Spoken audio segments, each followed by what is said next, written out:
성도 여러분 다 평안하셨습니까? 새해에 주님 앞에 세우신 헌신의 서약들을 잘 지키시는 나날들 되시리라고 제가 믿습니다. 이 코로나가 좀 수그러들 줄 알았는데 이 코비드 19의 변이가 막 생기면서 세계적으로 또 경제 또 사회적으로 참 어려운 가운데 있는 것 같습니다. 제가 어저께인가 뉴스를 봤더니 미국에는 LA에 그 경찰관이 한 500명 또 소방관도 한 수백 명이 다 이 코로나에 걸려서 그 근무를 못 하게 돼서 뭐 앰뷸런스나 이런 것들이 출동하는 일들이 힘들다고 그런 뉴스를 보았습니다. 그리고 하루에 이 동부, 서부 미국에는 아주 수만 명의 확진자들이 새로운 그 변이에 그 노출되고 걸리는 그런 사람들이 속출하는 그런 심각한 때가 계속되는 것 같습니다. 그래서 주님께서 말씀하신 그 세상 끝의 징조, 그런 징조들이 우리 눈에 속속히 계속되는 그런 심각한 때 우리가 살고 있는 것 같습니다. 주님의 재림이 가까운 이 때에 여러분들께서 준비하시는 매일매일 생애 되시기 바랍니다. 흥미로운 뉴스를 제가 봤는데 미국과 유럽의 부자들이 이 전염병이 이렇게 도니까 사회적 거리를 두기 위해서 작은 섬들을 통째로 사들인다. 그래서 그 부동산에 그 개인적으로 섬을 매매하고 살 수 있는가 하는 그 문의가 굉장히 폭증했다고 합니다. 그래서 이 섬을 통째로 사들이는 것뿐만 아니라 또 무엇이 요즘 아주 유행하고 굉장히 인기를 끄는가 하면은 그 지하 벙커들을 사들인다고 합니다. 이 지하 벙커는 그 모든 병균으로부터 보호받을 뿐만 아니라 또 화학전이나 생물학전이나 또 핵전쟁이나 핵폭발이 일어날 때에 안전하게 대피할 수 있는 장소로서 굉장히 각광을 받고 있다 그러는데 이 지하 벙커가 여기에 대한 그 문의가 한 30% 이상 폭증을 했고 또 서바이벌 콘도라고 이런 벙커를 만드는 제조업체가 굉장히 호황을 누리고 있다는 그런 뉴스를 접했습니다. 마지막 때에 세계 3차 대전이 일어날까요? 많은 분들이 문의를 하는 분들이 계십니다. 그리고 또 핵폭발이 일어나는가, 정말 핵전쟁이 일어나는가, 이런 거에 대해서도 여러분들 많은 분들이 관심이 많으신 것 같습니다.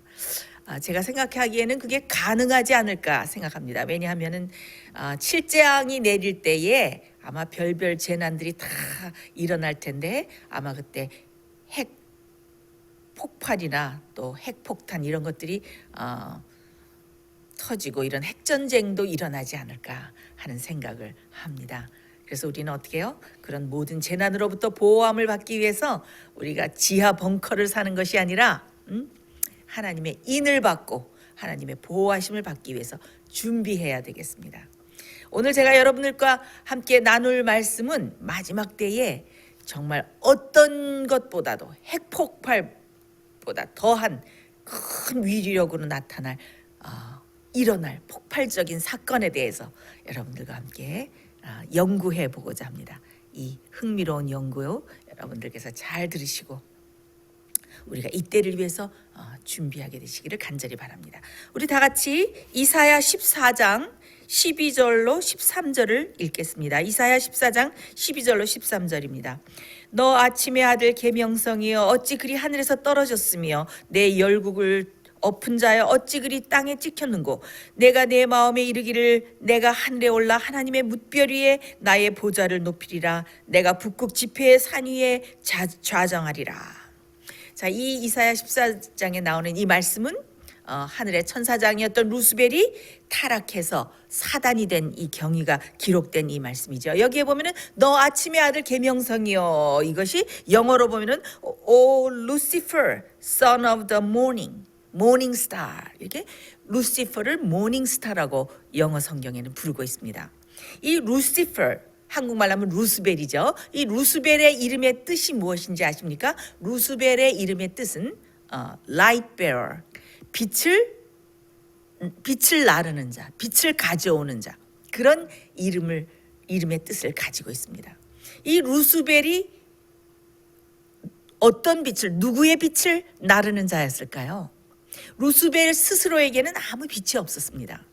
루스벨은 하나님의 빛을 나르는 천사였습니다. 그렇죠? 하나님의 빛나는 빛을 나르는 그런 영광스러운 천사였습니다. 루스벨에게는 스스로에게는 빛이 없었습니다. 하나님의 빛을 비추는 모닝스타였습니다. 성경에는 이 천사들을 스타라고 부르는 별이라고 부르는 그런 구절들이 있는 것을 압니다. 여기에도 보면은 하나님의 뭇별 위에 나의 보좌를 높이리라 하죠. 이 하나님의 뭇별이 여기 영어 성경에도 보면 stars of God이에요. 하나님의 별들 위에 나의 보좌를 높이리라. 그래서 어떻게 해요? 이 하나님의 별들은 천사들 위에 자기가 보좌를 높이고 군림하리라. 이런 말씀이 되겠습니다. 그래서 이 천사들을 스타, 별이라고 한 것을 알 수 있는데 우리가 계시록 12장에도 보면은 지금 읽지는 않겠습니다만은 거기에 하늘에 전쟁이 있었는데 큰 용, 옛뱀 마귀라고 하는 그 옛뱀 마귀가 어떻게 하늘의 별의 3분의 1을 끌어다가 땅에다 던졌다 그러죠. 그래서 하늘의 천사들을 루스벨이 기만하고 그렇죠. 그 천사 3분의 1을 꼬여서 그 타락한 천사들이 다 이제 이 땅으로 이제 내려와서 이 땅에 화 있을진저 이런 말씀이 있는데 거기도 보면은 천사들을 뭐라고 불렀습니까? 하늘의 별 3분의 1을 끌어다가 땅에 던졌다. 그래서 이 천사들을 별이라고 부른 것을 알 수가 있습니다. 그래서 이 하나님께서는 하나님의 그 영광스러운 빛을 비추는 그런 천사들, 별들을 많이 잊어버리셨어요.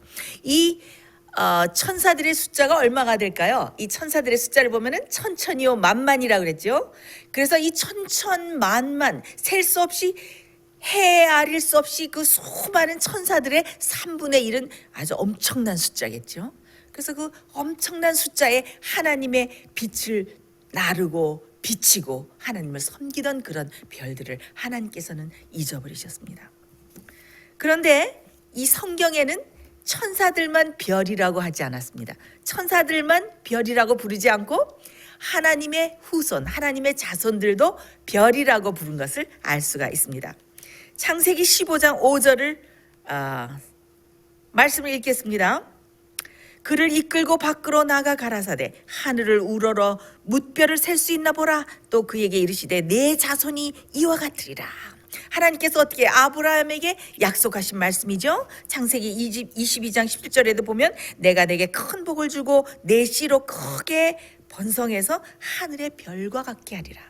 하늘의 별같이 많게 하리라. 그래서 하나님의 후손, 하나님의 자손도 이 별로 이렇게 상징되고 기록된 것을 알 수가 있습니다. 신명기 여러 군데의 말씀을 보면은 너희 하나님께서 너희를 번성케 하셔서 너희가 오늘의 하늘의 별과 같다라는 그런 표현도 있고 너희가 하늘의 별같이 많았지만 너희가 만약에 하나님의 말씀을 순종하지 않으면은 그 빛을 잊어버리고 그 빛을 비추지 못하고 순종하지 않은 자는 남은 자가 되지 못하리라. 이런 말씀들이 군데군데 나오는 것을 알 수가 있습니다. 그래서 하나님의 씨, 하나님의 후손들을 또 별이라고 여기에 표상한 것들을 알 수가 있습니다.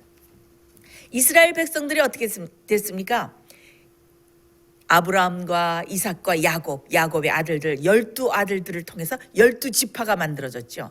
그래서 이스라엘 백성들은 하나님의 빛을 비추기 위해서 하나님의 자손, 별처럼 무수한 별처럼 많이 이 자손들이 생겨서 하나님의 빛을 온 세상에 비추는 그런 후손들로 하나님께서 삼으셨습니다. 그런데 어떻게 됐습니까? 하나님의 빛을 거절하고 그 빛을 비추는 그들의 사명과 의무를 잊어버렸어요.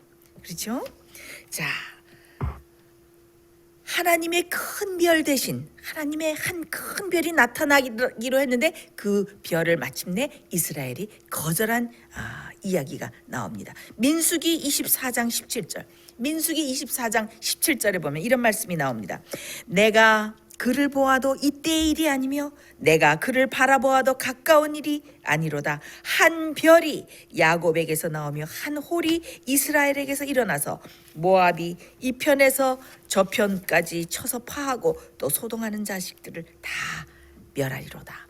야곱에서 무엇이 나오리라? 한 별이, 큰 별이 나오리라 라고. 이것이 누구의 예언입니까? 발람이 이스라엘을 저주하기 위해서 발락의 그 요청을 받고 이스라엘에 대해서 이렇게 예언을 할 때에 저주의 말이 아니라 축복의 말이 계속 나오는데 거기에 누구에 대한 예언이 나옵니까? 메시아 예수님이 오실 것인데 어떻게? 야곱에게서 큰 별이, 한 별이 나올 것이다 해서 예수님을 큰 별, 한 별이라고 여기 말씀한 것을 알 수가 있습니다. 이 예수님이 어떤 별이었습니까? 바로 그 창세기 3장 15절에 말씀하신 약속의 후손, 약속된 여자의 후손, 여자의 후손으로 오셔서 큰 별로 오셨는데 어떻게 됐습니까? 이스라엘이 이 별 대신 예수님을 거절했습니다. 그래서 이스라엘은 버림을 받았죠. 그래서 이 큰 별을 받아들인 누가 이 빛을 비추는 사람들이 되었습니까? 12제자가. 그래서 이 큰 별 대신 예수님이 어떻게 해요?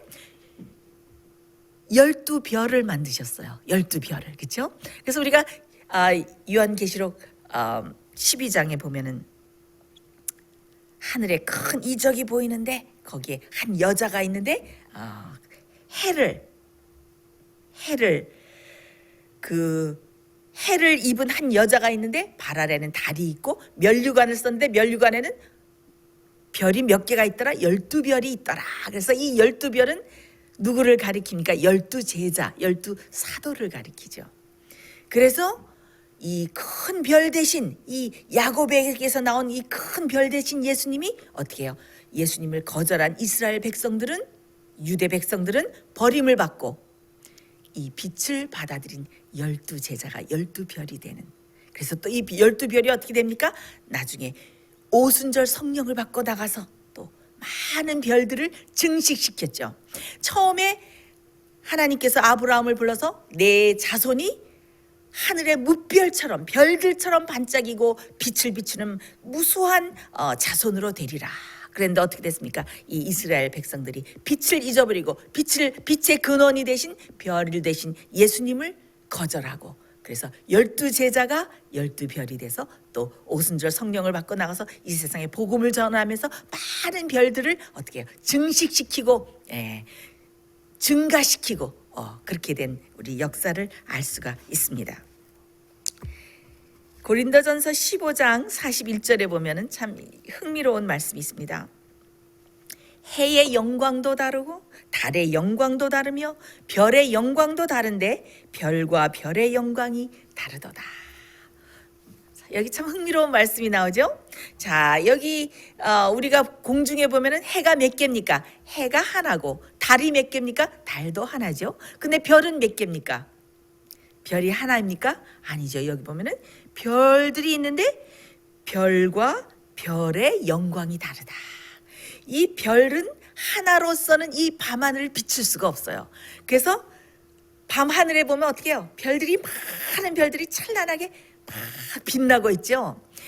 제가 미국의 이 시골에 이사 온 다음에 제일 먼저 제가 이 시골에 와서 느낀 거 보니까 그것이 무엇이었냐면은 밤하늘에 나가서 봤더니 그 도시에서는 뿌옇고 보이지 않던 별들이 이 시골에 오니까 시골의 밤하늘에는 총총한 별들이 그냥 떨어질 것 같이 별들이 밤하늘에 가득 찬 그런 모습을 제가 밤에 걸어 나가면 이제 볼 때가 있습니다. 그럴 때마다 제가 하나님께서 아브라함에게 했던 그런 말씀들을 제가 그 약속들을 생각해 보죠. 밤하늘을 보면서. 자, 여기 보면은 별과 별들의 영광이 다 다르다고 그랬습니다. 하나님께서는 이 온 지구가 하나님의 빛으로 가득 차게 하기 위해서 밤하늘에 별들을 가득 채워 놓으셨습니다. 그것처럼 어떻게 하나님께서는 당신의 영광의 빛을 비추는 많은 별들을 이 땅에 놓기를 원하십니다. 왜 하나님의 빛과 하나님의 빛을 나르고 반짝반짝하게 비치던 많은 별들, 천사들을 잊어버리셨기 때문에 하나님께서는 그 자리를 대신 채울 수 있는 구속받은 자들이 당신의 빛나는 별들이 되어서 이 땅에 환한 빛을 비추기를 원하셨기 때문에, 그래서 하나님께서는 많은 별들이 밤하늘에 있는 것처럼 이 땅에도 하나님의 영광의 빛을 비추는 당신의 스타들, 아름다운 별들을 이 땅에 많이 두시고 이 당신의 영광의 빛이 이 땅에 가득 차기를 원하십니다. 이 마지막 때에 정말 하나님의 영광의 빛으로 온 땅이 환하게 되는 그런 사건이 올 텐데, 그 사건에 대해서 계시록 18장 1절, 계시록 18장 1절에는 이렇게 표현되어 있습니다. 계시록 18장 1절의 말씀을 읽습니다. 이 일 후에 다른 천사가 하늘에서 내려오는 것을 보니 큰 권세를 가졌는데 그의 영광으로 땅이 환하여지더라. 여기 무슨 말씀이 나옵니까? 천사가 내려오는데 큰 권세를 가졌는데 무엇으로? 그의 영광으로 온 땅이 환하여지더라. 이게 무엇을 가리키는 말씀인지 여러분 잘 아시죠? 이것이 무슨 말씀입니까? 이것은 마지막 때에 하나님의 늦은 빛 성령을 받고 나가서 그 하나님의 빛을 비추는, 하나님의 영광의 빛을 온 땅에 환하게 비칠 큰 외침. 어떻게 큰 외침을 합니까? 바벨론이 무너졌다. 짐승의 표를 받지 말라. 지금 내리는 것은 바로 짐승의 표이고 세워진 것은 짐승의 우상인데, 짐승의 표를 받고 짐승의 우상에게 경배하는 자는 영원한 진노의 불에 들어갈 것이며 하나님의 진노의 잔을 마시리라. 그러니 그 바벨론에 나와서 그 내릴 재앙들에 참여하지 말라 하면서 마지막에 나가서 큰 소리로 이 복음을 외칠 이 큰 외침의 운동을 가리키는 것이 이 계시록 18장의 1절의 말씀인데, 이 나가서 큰 소리로 이 복음을 전할 때 이 온 땅이 오순절 때 성령을 받고 나가서 삽시간에 이 복음이 온 세상에 환하게 비춰지고 전해진 것처럼, 그때에 온 세상의 마지막 한 번, 최후의 한 번, 또 온 세상이 하나님의 영광의 빛으로 환하게 비춰지는 그런 운동이 나타날 것입니다. 그래서 마지막 환란이 막 시작될 즈음에, 이 마지막 환란이 시작될 즈음은 예수님께서 지성소에서 우리의 중보 사업을 마치고 나오신 다음입니까? 아닙니다. 나오시고 나면은 은혜 시간이 끝나고 이 땅에 일곱 재앙이 내리고 이 세상에 은혜 시간이 다 마치기 때문에 복음을 더 이상 전할 수가 없어요. 그래서 예수님께서 지성소에서 중보의 사역을 마치시기 바로 직전, 그러나 이 땅에는 환란이 막 시작될 즈음에 하나님의 큰 능력을 받고 늦은 빛 성령을 받고 나가서 큰 외침을 하게 되는, 바로 그 환란이 시작될 즈음에 이 마지막 큰 외침의 운동이 시작되는 것입니다. 근데 이 별 하나로서는 이 밤하늘에 이 빛을 채울 수가 없는 것처럼, 이 마지막 큰 소리 외침의 운동은 한 개인이 할 수가 없습니다. 아무리 훌륭한 기별자가 나온다고 해도 한 사람의 힘으로서는 이 일을 이룰 수가 없습니다. 그래서 하나님께서는 어떻게 해요? 많은 한 무리, 이 영광스러운 빛으로 온 땅을 환하게 할 한 백성, 한 무리를 하나님께서 가지실 것인데, 저는 그것을 별들의 탄생이라고 부르고 싶습니다. 많은 별들이 밤하늘에 그 반짝이면서 빛을 전하듯이 많은 하나님의 별들이 나와서 하나님의 빛을 온 땅에 전하게 되는 것입니다. 그래서 하나님께서는 한 무리, 이 빛을 비출 위대한 무리를 지금 탄생시키고 계시는데, 여러분들께서 바로 이 복음을 알고 이 진리의 진수를 아는 여러분들께서 바로 그 별들의 위대한 그 무리에 들어가야 되는 것입니다. 그렇다면 여러분들이 어떻게 하나님의 빛을 비추는 별들이 될 수 있을까? 여러분들과 참 흥미로운 연구를 시작합니다. 어떻게 하면 하나님의 별이 될 수 있을까? 베드로 후서 1장 19절의 말씀을 읽겠습니다. 베드로후서 1장 19절의 말씀. 여기에는 우리가 어떻게 하면 하나님의 빛나는 별이 될 수 있을까 하는 그 진리의 그 아주 진수가 아주 농축되어 들어 있습니다.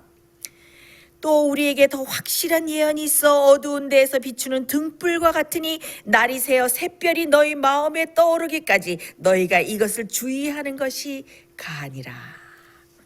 자, 여기에는 하나님의 빛을 비추는 별이 되려면 어떻게 해야 되는가 하는 그 방법과 그 뭐라 그럴까요? 그 복음이 이 속에 들어 있습니다. 우리에게는 아무 빛이 없습니다. 아까 그 루스벨이 뭐라 그랬어요? 빛을 나르는 자. 누구의 빛이었습니까? 루스벨 스스로에게는 빛이 없었죠. 하나님의 빛을 가지고 나르는 자였습니다. 우리도 어떻게 해요? 우리 스스로에게는 빛이 없습니다. 마지막에 우리가 비춰야 되는 빛은 누구의 빛입니까? 하나님의 영광의 빛입니다. 우리에게는 아무 빛이 없어요. 그렇죠? 우리 속에 빛의 근원이 존재하게 될 때 우리는 그 빛을 반사하는 빛나는 별이 될 수 있는 것입니다. 그래서 여기에 보면은 뭐라 그랬어요? 너희가 하나님의 빛나는 별이 되기 위해서는 어떻게? 어떤 경험을 해야 된다? 우리 마음속에 무엇이 떠오르는 경험을 해야 된다? 샛별이 떠오를 때까지 우리 마음속에 샛별이 떠오르는 경험을 해야 됩니다. 여러분들 잘 아시겠죠? 샛별이 누구를 상징하는 것일까요? 여기서 샛별은 곧 예수님이죠. 예수님이 우리 마음에 떠올라와야 됩니다. 자, 여러분들 왜 그 즐겨 부르시는 찬송 중에 이런 찬송이죠? 주는 저 산 밑에 외가 빛나는 새벽별. 이게 주님을 새벽별이라고 부르죠. 그래서 많은 분들이 이 찬송을 아주 즐겨 부르는데 여러분들 마음속에 어떻게 새벽별이 떠오르는 이런 경험을 해야 돼요. 그래야 여러분들도 빛나는 별이 될 수가 있습니다. 이 말씀은 예수님의 수석 제자였던 베드로가 쓴 이 말씀의 구절이죠. 그 베드로후서 베드로가 쓴 그 편지서에 나오는 건데 정말 예수님의 수석 제자다운 구절과 그 말씀을 썼다라고 제가 이 말씀을 연구하면서 그렇게 참 느꼈습니다. 자, 이 세상에 어떻게 해요? 이 세상에 빛을 비추는 각 사람에게 빛을 비추는 참빛 대신 예수님이 이 땅에 오셨습니다. 그렇죠? 참빛이 이 땅에 오셨는데 어떻게 해요? 아무도 이 빛이 오셨는데 빛이 어두움에 빛이 돼 어두움이 깨닫지 못하더라. 많은 사람들이 이 참빛 대신 예수님이 오셨는데 아무도 예수님을 알아보지 못해요. 그리고 어떻게 해요? 그 빛으로 가까이 오기도 싫어해요. 자신들의 행위가 악함으로 빛을 싫어하고 이 어둠에 둘러싸여서 빛으로 나오기를 거절하는 모습들이 그 이스라엘 유대 백성에 가득 찬 것을 알 수 있죠. 그때 누가 이 빛을 받아들였습니까? 12제자 베드로를 비롯해서 12제자가 예수님을 받아들였습니다. 그런데 이 참빛 대신 예수님을 그들이 확실한 진리와 확실히 깨닫는 그 복음을 깨닫는 가운데서 예수님을 받아들였습니까? 아닙니다. 그들이 여기 나오는 말씀처럼 어떻게 해요? 처음에는 어두운 데에서 비치는 등불과 같으니 아주 등불은 어떻습니까? 등불은 희미하죠. 옛날의 등불은 빛을 비춰도 아주 희미합니다. 그렇죠?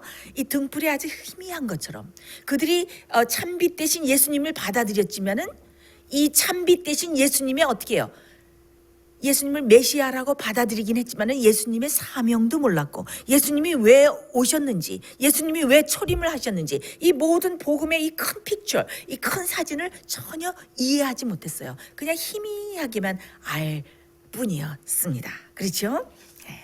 그래서 예수님께서 메시아로서 그 구속의 경륜 그 위대한 창조 태초부터 세워진 인간을 구속하기 위해서 그 세워진 구속의 경륜을 어떻게 몸소 그것을 성취하기 위해서 예수님께서 오셨는데 그것을 알아보지 못하고 그냥 희미한 가운데서 예수님을 메시아로 받아들이긴 했는데 그 희미한 가운데서 예수님을 믿었죠. 그래서 그들에게 예수님께서 십자가에 달리신 그 사건이 그들에게 그렇게 충격적인 사건이 된 것이었습니다. 예수님께서 어떻게 해요? 그 제자들을 모으시고 이제 내가 곧 예루살렘에 올라가서 고난을 당하리라. 내가 붙잡히고 매를 맞고 십자가에 못 박히리라. 근데 그 말씀을 들을 때마다 그들이 어떻게 해요? 암중모색하는 사람들 같았다. 영감의 말씀 보면 암중모색이 무슨 말씀입니까? 아주 어두운 가운데 헤매면서 저게 도대체 무슨 말씀이지? 예수님이 저게 도대체 뭔 소리야? 그 소리예요. 뭔 소리야? 예수님이 이 땅에 오셔서 지금 영광의 왕국을 세우시고 영광의 이 왕국에서 우리를 영광으로 권세를 가지고 다스릴 텐데 왜 주님께서 고난을 받고 죽는다고 말씀을 하실까? 그들은 전혀 이해를 못했어요. 암중모색, 어둠 속에서 헤매고 있었어요. 빛이 그냥 희미하게 등불처럼 비치고 있었을 뿐이에요. 아직 그들의 마음속에 샛별이 떠오르는 경험을 하지 못했습니다. 예수님께서 돌아가시고 난 다음에 어떻게 됐어요? 엠마오로 가고 있는 그 두 제자가 어떻게 해요? 해가 다 지고 해가 뉘엿뉘엿지고 어둠이 깔리고 있는데, 해가 뉘엿뉘엿졌다는 것은 무엇입니까? 그들의 마음속에 소망이 다 지었어요. 소망이 다 없어졌어요. 절망 가운데 우리는 이 예수가 우리를 구원할 자이기를 바랐노라. 이제 그들에게는 아무 소망도 없어지고 절망 가운데, 엠마오의 뜻이 무엇인지 아십니까? 엠마오의 뜻은 뜨뜻미지근하다, 아주 미지근하다, 그런 뜻이에요. 우리가 그 라오디게아 교회가 봐요. 뜨뜻미지근하다, 그런 말씀이 나오죠. 뜨뜻미지근하다는 것은 뭐예요? 그들이 뜨거움을 잃어버리고 빛을 잃어버리고 태양도 다 그들 마음에서 져버리고, 그래서 터벅터벅 걸어가는데 그 엠마오로 가는 그 두 제자가 얼마나 그 영감의 말씀에 보면은 너무나 슬퍼서, 아마 그들이 남자 제자들이었을 텐데 그들이 펑펑 울면서 눈물을 펑펑 쏟으면서 그렇게 슬퍼하는 가운데 길을 걸어갔다는 그런 말씀이 나옵니다.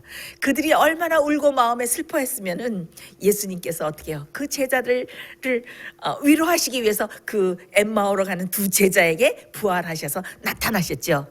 근데 어떻게 해요? 금방 그들에게 내가 예수다 하면서 살아나셨다고 말씀하시지 않으셨어요? 예. 그들에게 첫 번째로 하신 것이 무엇입니까? 그들에게 나타나셔서 모세와 및 모든 선지자의 글로 시작하여 모세와 및 모든 선지자의 글로 시작해서 모든 성경에 쓴 바 자기에 관한 것을 자세히 설명하시니라. 이게 무슨 말씀이에요? 이게 무슨 말씀입니까? 네? 예수님께서 부활하셔서 40일 동안 그 모든 제자들을 가리키신 것도 무엇입니까? 네? 모세의 글과 선지자들의 글과 성경에 나타난 모든 말씀들을 가리켰다. 이게 무슨 말씀입니까? 이것이 바로 예언 속에 나타난 메시아, 예언 속에 약속의 자손이 와서 어떤 사명을 이룰 것이며 어떤 구속의 경륜을 성취할 것이며, 그렇게 해서 인류가 어떻게 구원을 얻을 것이며, 그래서 이 구원의 경륜을 너희가 깨달은 다음에 성령을 받고 나가서 이 복음을 온 세상에 전하고 복음의 빛을 비추는 일꾼이 되고 나의 종이 대표자가 되어야 된다. 이런 모든 것들을 40일 동안 가리키신 거예요. 그들이 뭐예요? 희미한 등불 속에서 옛날에는 몰랐는데 그 더 확실한 예언 속에서 더 확실한 진리를 깨달으면서 그 속에 메시아 되신 예수님, 왜 예수님께서 오셔서 어떤 사명을 이루셔야 했는지 그 모든 것을 그들이 깨닫게 된 거예요.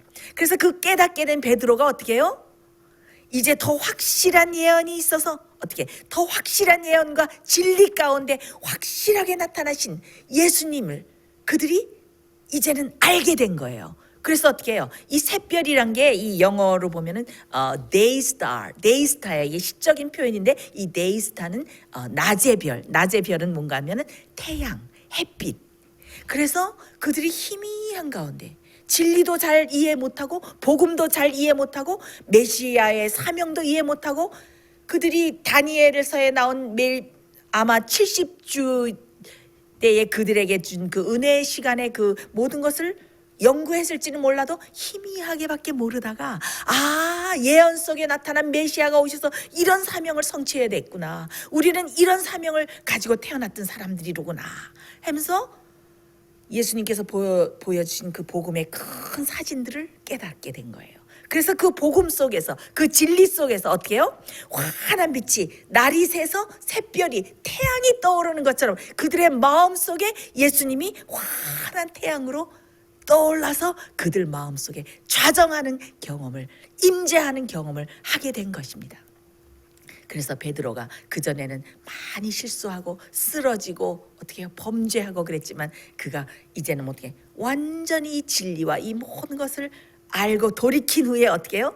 다시는 쓰러지지 않고 어떻게 해요? 내 양을 먹이라 하신 예수님의 분부와 그 사명을 잘 성취하는 그런 베드로가 되었죠. 그래서 베드로는 어떻게 해요?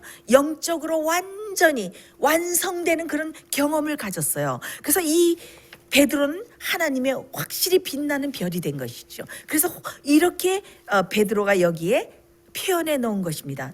우리에게 더 확실한 예언이 있어 어두운 데 비치는 등불과 같으니 날이 새서 샛별이 너희 마음속에 떠오르기까지. 그래서 어떻게 해요? 마침내는 베드로의 이 영적인 경험이, 모든 제자들의 영적인 경험이, 확실한 진리를 아는 가운데 그들 마음속에 샛별 되신 예수님이 떠올라서, 태양이신 예수님이 떠올라서 그들 마음속에 좌정하는 경험을 하고 그들이 어떻게 해요? 성령을 받고 나가서 빛을 온 세상에 전해서 어떻게 해요?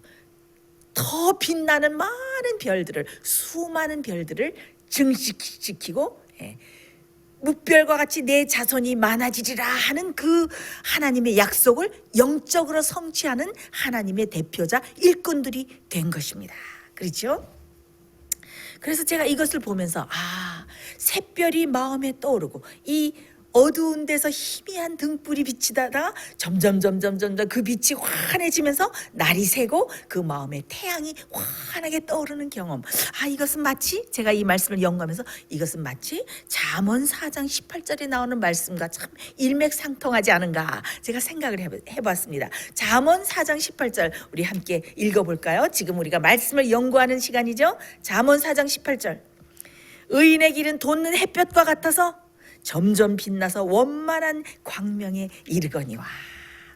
이게 무슨 말씀인지 아십니까? 이 말씀이 베드로가 한 말씀하고 아주 완전히 일맥상통하는 말씀입니다. 영적으로 완전히 공통분모가 있는 말씀이에요. 이것은 무슨 말씀인가?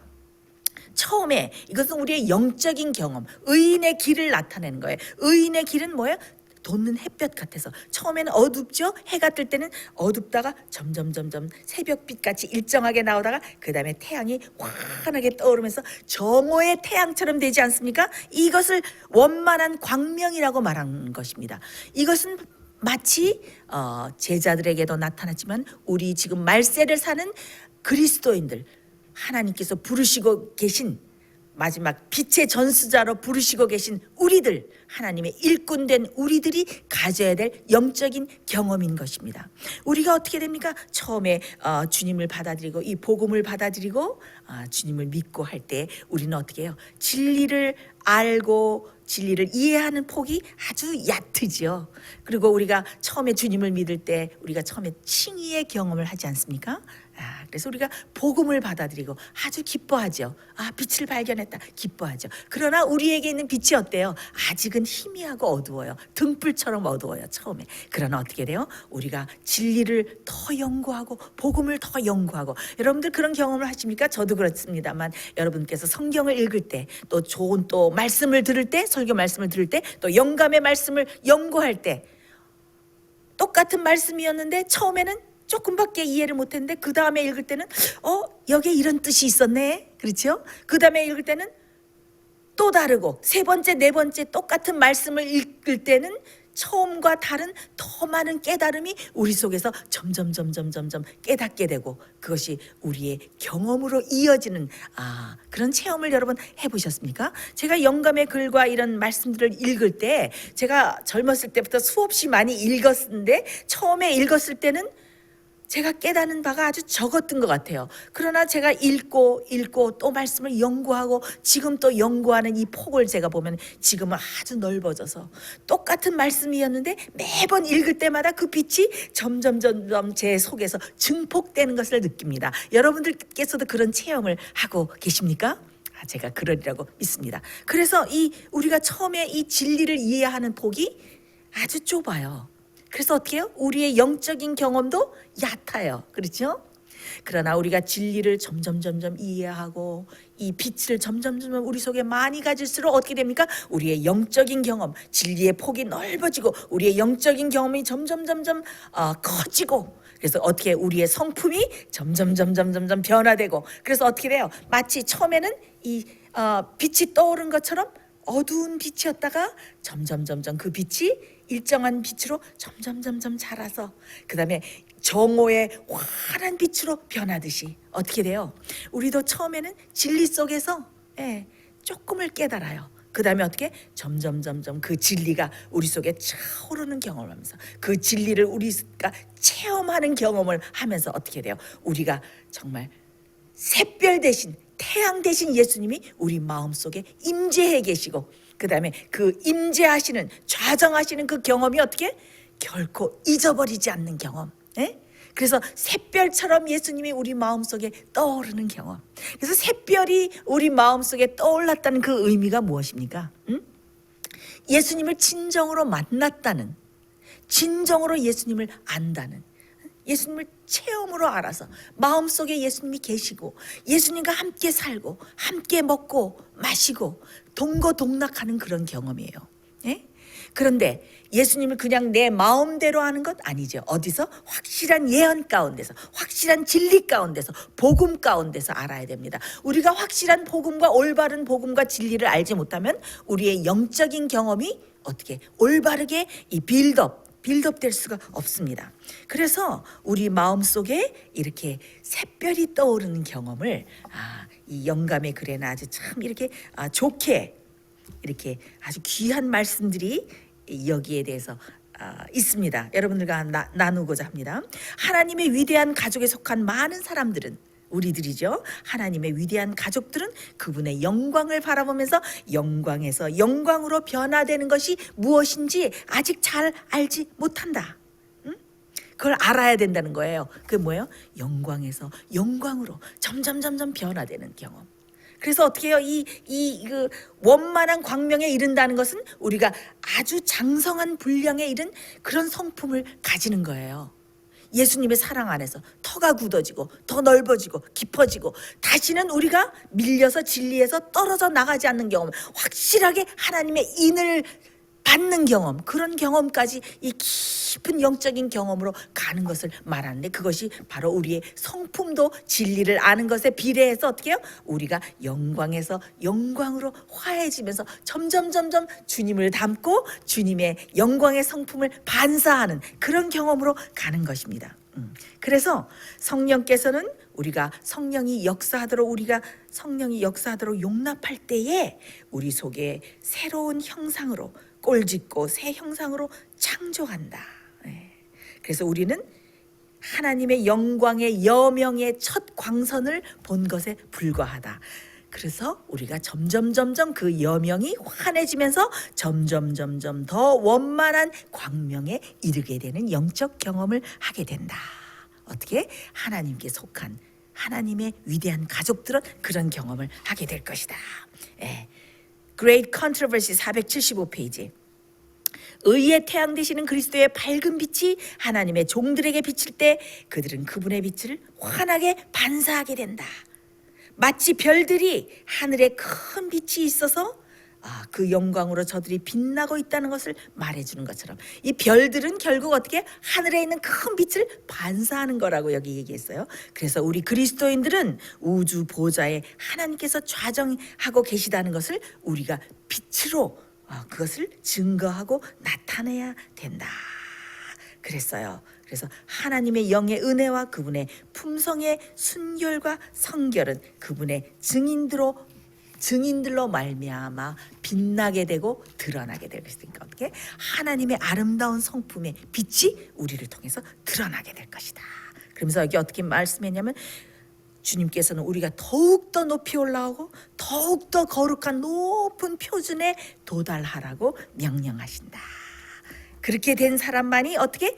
영광에서 영광에 이르고 원만한 광명에 이르는 그런 큰 풍성한 영적인 경험을 할 것이다 라고 여기 말씀했습니다. 그러면서 우리의 죄를 회개하고 그것들을 고백하면서 용서를 받은 후에 거기서 끝나면 안 되고 우리는 완전한 복음과 신앙의 정점에 이르기까지 그리스도를 계속 배워야 된다. 그러니까 이것이 무엇이에요? 에? 우리가 고린도후서 3장 18절에 보면 지금 읽지 않겠지만 어떻게 우리가 수건은 벗은 얼굴로 주님의 형상을 영광을 바라보며 주님과 같은 형상으로 변해서 어떻게 영광에서 영광으로 이르니.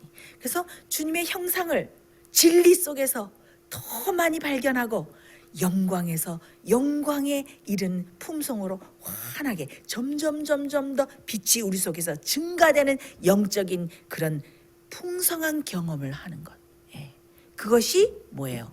우리 마음속에 샛별이 떠오르는 경험이고 그것이 우리가 하나님의 빛나는 별이 되는 그런 비결입니다.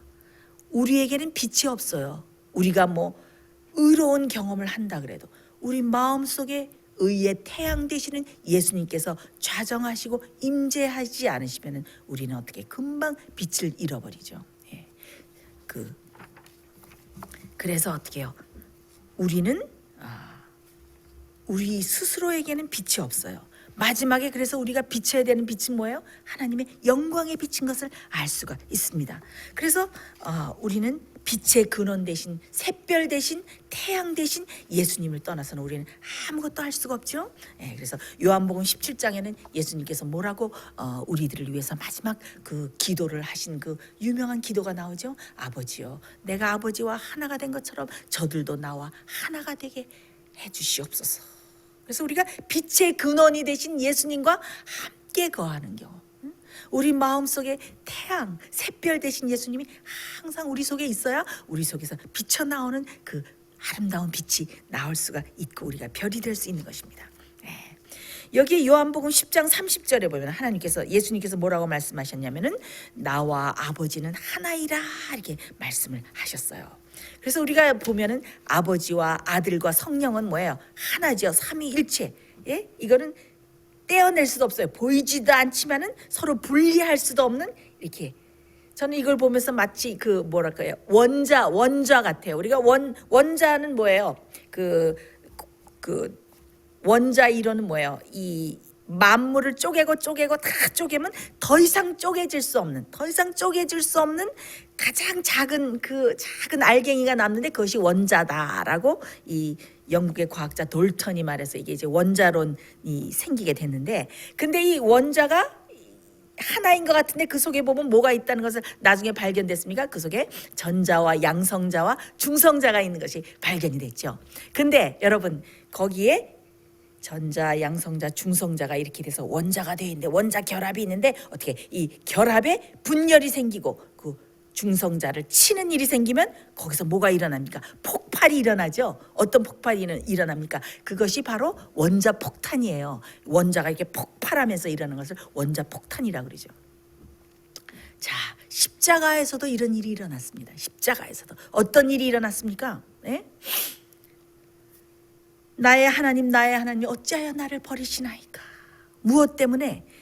이렇게 양성자, 중성자, 전자처럼 이 원자 구조처럼 떼일 수 없지 하나님과 아들과 아버지와 성령이 이렇게 다 하나가 돼 있었는데 어떻게 해요? 우리의 죄 때문에 죄가 하나님과 아버지와 아들 사이를 내었어요. 그래서 어떻게 해요? 예수님이 침을 받고 분열이 생길 때 거기서 원자 폭탄처럼 폭발이 생겼습니다. 근데 어떤 폭발이 생겼습니까? 네?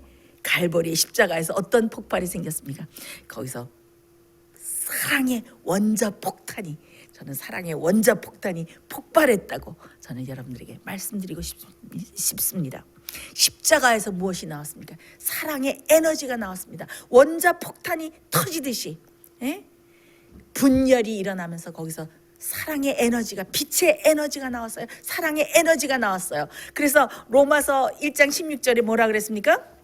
내가 복음을 부끄러워하지 아니하노니 이 복음은 모든 믿는 자들에게 구원을 주는 하나님의 능력이 됨이라. 이 하나님의 능력이 무엇입니까? 하나님의 능력이 헬라어로는 두나미스야. 두나미스. 이 두나미스가 뭐예요? 영어로는 다이나마이트, 폭탄과 같은 거 아닙니까? 그래서 이 사랑의 원자 폭탄이 폭발하듯이 사랑의 에너지가 하나님 예수님에게서 이 사랑과 빛의 이 폭발하는 에너지가 십자가에서 팍 나와서 어떻게 해요? 그 원자 폭탄이 우리가 맞으면 이 다이너마이트처럼 어떻게 다이너마이트이 이게 폭발하면 어떻게 됩니까? 탁 산산이 깨지지 않습니까? 그래서 어떻게 돼요?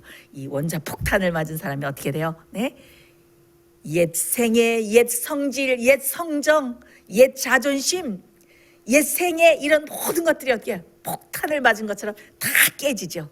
그 다음에 어떻게 해요? 우리가 그 빛을 받으면 어떻게 해요? 우리도 그 빛을 비추는 우리도 그 원자 폭탄을 보면 거기서 연쇄 반응이 일어나서 원자가 또 터지고 그래서 원자 폭탄이 그렇게 무서운 거 아닙니까?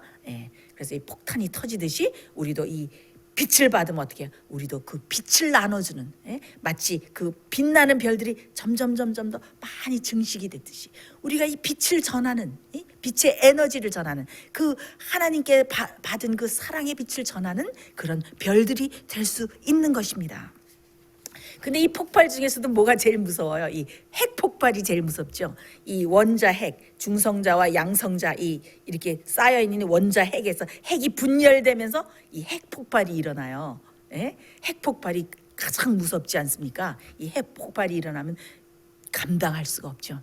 이 핵 분열이 일어나는데 이 핵이 이렇게 분열이 일어나면서 이 핵 조각들이 막 이 터져서 다 나가죠. 근데 이 핵 조각들의 이 질량, 이 무게가 이것이 다 합쳐도 원래 이 핵의 무게보다 아주 가볍다 그래요. 이것은 우리가 좀 어려운 얘기겠지만 아인슈타인의 이 원리를 보면 알죠. 이 질량이 뭘로 변했기 때문에 에너지로 변했기 때문에 그래. 질량이 에너지로 전환되죠. 이 핵 폭발이 일어나면서 이 질량이 다 에너지로 변하는 거예요. 그래서 어떻게 해요? 우리가 복음의 빛을 받고 우리 마음속에 그 태양이 되신 사랑의 에너지가 되신 예수님이 우리 마음속에 계실 때 우리는 어떻게 돼요? 그 빛을 막 연쇄 반응을 일으켜서 전하는 그런 사람들이 되는 것이에요. 우리가 그 빛을 받아서 비치는 별이 되는 것입니다. 그래서 마지막 때에 이 핵 폭발적인 이런 핵 분열적인 이런 폭발적인 사건이 일어날 것인데 그것이 제가 초반에 여러분들께 말씀드렸던 것이 무엇입니까? 마지막 큰 외침 운동이 일어날 것인데 그것이 뭐예요? 계시록 18장 1절에 얘기한 한 천사가 내려오는데 하나님의 영광의 빛으로 온 땅이 환하게 비칠 것이다 나옵니다. 이 큰 외침을 외치러 나가는 사람들이 어떻게 해요? 이 세상에 핵 폭발을 일으키는 거예요. 핵 분열이 돼서 나가서 이 빛의 에너지가 되고 빛나는 별들이 나가서 한 별이 이 일을 못한다 그랬죠? 별들이 나가서 수많은 별들, 빛나는 별들을 증식시키게 되는 것입니다. 영감의 글을 보면 환란의 때가 시작될 즈음에 이렇게 7 재앙이 내리기 시작할 때가 아니고 그 바로 직전에 예수님께서 아직 성소에 계실 때에 구속 사업이 막 맞춰지려고 하는 그때에 땅 위에 대환란이 이르겠는데 열방들이 분노할 때에 셋째 천사의 기별을 외치게 될 텐데 그 기별을 외치는 일을 방해받지 않도록 하나님께서 다 저지시킬 것이다. 어떻게? 환란 때 우리가 나가서 셋째 천사 기별을 전하게 되는 것입니다. 짐승의 표를 받지 말라. 바벨론이 무너졌다. 세상에 태어나서 한 번도 그 기별을 들어보지 못했던 사람들이 그러나 양심적으로 하나님을 믿고 살고 있던 많은 사람들이 이 땅에 구석구석 숨어있던 많은 사람들이 어떻게 그 말씀을 듣고 그때 나올 것입니다. 7 재앙에서 피해서 서도록 그들을 준비시킬 것입니다. 지금 하나님께서는 그런 일꾼들이 준비되기를 너무나 애타는 마음으로 기다리고 계십니다. 여러분들이 그 일꾼이 되어야 됩니다. 셋째 천사의 기별이 큰 소리로 외쳐질 것이고 큰 능력과 영광이 마지막 사업에 수반될 것이다. 그때 하나님의 충성된 백성들은 그 영광에 참여하게 될 것이다. 셋째 천사의 기별이 큰 소리로 전파될 때 그 선포에는 큰 능력과 영광이 수반될 것이다. 하나님의 백성들의 얼굴은 하늘의 빛으로 빛날 것이다. 하나님의 영광의 빛으로 빛날 것이다. 그랬어요. 자, 무수한 사람들이 하나님의 종들은 거룩한 헌신으로 빛나고 밝은 표정을 얼굴에 짓고 하늘의 영광의 빛을 얼굴에 띠고 하늘에서 온 기별을 선포하기 위해서 이곳저곳으로 분주히 왕래할 것이다. 온 세상은 무수한 음성으로 경고를 받을 것이다. 많은 사람들이 전에 들어보지 못했던 이 복음의 기별을 듣고 어떻게 해요? 그들이 매여있던 모든 사슬과 결박을 풀고 어떻게 이 진리에 가담을 해서 나오고 주님 앞으로 나올 것입니다. 그때 큰 이적이 일어날 것이고 큰 기적이 일어날 것이고 병든 자를 고칠 것이고 소경이 눈을 뜰 것이고 죽은 자를 살릴 것이고 많은 기적들이 일어날 것입니다. 늦은 비 성령을 받은 주의 일꾼들이 큰 이적을 일으킬 것인데 그 모든 이적들은 어떻게?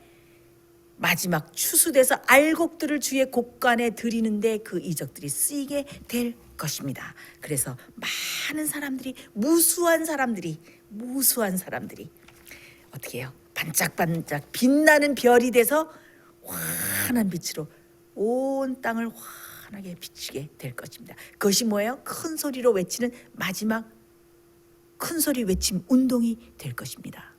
지금은 마지막 큰 소리 외침, 그 외침을 외칠 하나님의 일꾼들을 하나님께서 준비하고 부르고 계시는 때입니다. 그런데 하나님의 영광으로 온 땅을 비출 사람들은 그 마음속에 빛이 있어야 돼요. 스스로에게는 빛이 없습니다. 우리에게는 빛이 없습니다. 누가? 우리의 샛별 되신 예수님이, 우리의 샛별 되신 예수님이 우리 마음속에 떠올라서 태양처럼 환하게 우리 마음속에 좌정해서 임재해 계셔야 됩니다. 여러분들 그런 경험을 하고 계십니까? 여러분들이 지금 조용한 가운데 진리를 연구하고 복음을 연구할 때, 복음의 말씀들을 읽을 때에 그 진리가 어떻게 내 살과 피가 되는 경험, 머리로만 아는 게 아니라, 머리로만 아는 사람들은 그것이 순종하는 것이 부담이 돼요. 그것이 빛으로, 그 진리가 빛으로 화해서 우리 속에서 그 빛이 비쳐 나오는 데까지 이 진리가 어떻게 우리 마음속에 소화되지 못한 거예요. 말씀이 소화되지 못한 것입니다. 그래서 어떻게 되는 것입니까? 우리가 진리의 말씀을 연구하고 말씀을 읽을 때 그 말씀이 우리 속에서 완전히 소화되고 그 진리가 우리 속에서 빛으로 화하고, 그래서 아주 그 영광의 빛을 우리의 무엇으로? 우리의 성품으로, 우리의 말씨로, 우리의 마음씨로, 우리의 행실로 빛나게 하나님의 빛을 비추는 별들이 돼서 살아가는 사람, 우리 마음속에 샛별이 떠오르는 사람만 마지막에 온 땅에 하나님의 빛으로 온 땅을 환하게 할 그 늦은 비 성령 운동, 마지막 큰 외침의 운동에 참여하게 되는 것입니다. 여러분 그 귀한 부르심에 여러분 참여하기를 원하지 않으십니까? 하나님께서는 지금 그 귀한 마지막 외침을 외칠 하나님의 별들을, 하나님의 일꾼들을 부르고 계십니다. 누가 그 일꾼이 되겠습니까? 바로 이 복음을 듣고 이 진리를 알고 있는 여러분이 그 일꾼이 되어야 되지 않겠습니까? 지금 이 조용한 때에 말씀을 많이 연구하시고 여러분 마음속에 샛별이 떠오르는 경험, 샛별 되신 예수님이 여러분 마음속에 태양처럼 완전히 환하게 떠올라서 여러분이 다시는 죄에 쓰러지지 않고 승리하는 경험, 다시는 이 진리에서 휩쓸려 나가지 않는 경험, 그래서 진리에 굳게 서는 경험, 그것이 바로 우리가 인침을 받는 경험 아닙니까?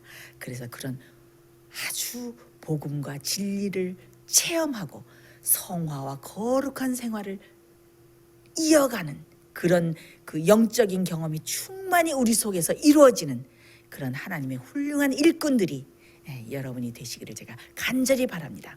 그래서 이 마지막 늦은 비 성령이 내리고 큰 외침을 나가서 할 때에 그 외침을 크게 외치는 훌륭한 거룩한 일꾼들이 되는 저와 여러분이 되시기를 간절히 바랍니다. 우리 다 같이 기도하겠습니다.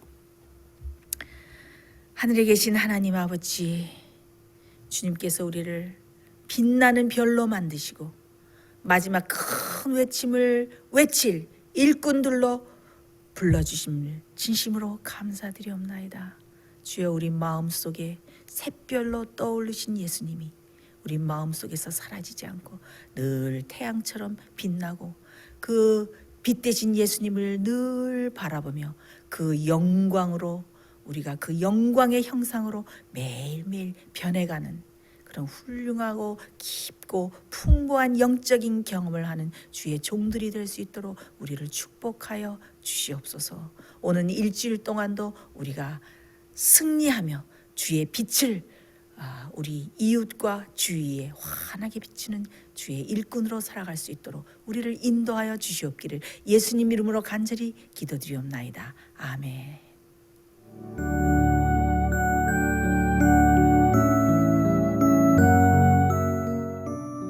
예수님의 재림이 가까워오고 있습니다. 지금은 영원한 하늘을 위해 준비해야 될 때입니다. 머지않아 우리의 재물은 아무 쓸모없는 것이 되고 말 것입니다.